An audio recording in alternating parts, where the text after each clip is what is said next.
Aunt Rita and Uncle Rick weren't my real aunt and uncle. My mother Elizabeth was one of 2 children.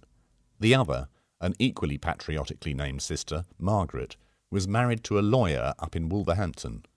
We used to visit them once or twice a year, though I never missed not seeing my horribly spoilt cousins Joe and Claire, who always found time to sneer some condescending remark about my father being a humble foreman in a local furniture factory. Joe was 2 years younger than me and Claire 4, and they used to trail after me like a pair of scavenging reef sharks, tearing off a chunk at a time with their snide comments. "I've got a new He-Man Castle Grayskull playset. Do you want to play? You can be the poor person who comes and asks for food from the king." "Do you like my dress? It cost Mummy £50. Your family can't count to 50, can they?" "Is it true that your daddy sweeps up wood dust for a living?" "Why is your family so poor?" The truth is, we weren't, not really, but compared to the family of a hotshot lawyer, we didn't have much.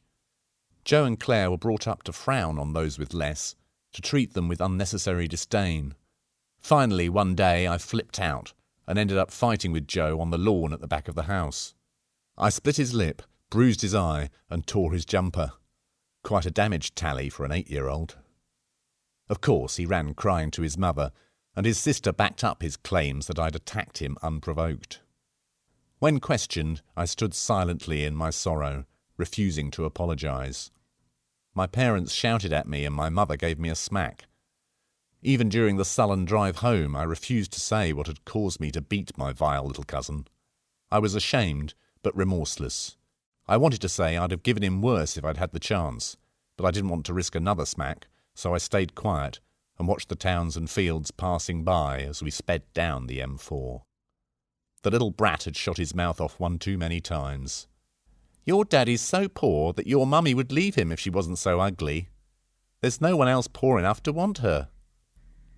Our visits to Mother's sister continued at a tally of about 2 a year, plus the odd birthday and occasional Christmas party. But for several years after that, Joe and Claire would stay out of my way whenever we stayed. Even if they didn't, they kept their comments to a minimum. By the time I was 12, both had been packed off to a posh boarding school in Surrey, so visits became bearable, and by the time I was 14, I was old enough to be left at home. I didn't mind, and I think my father actually envied me.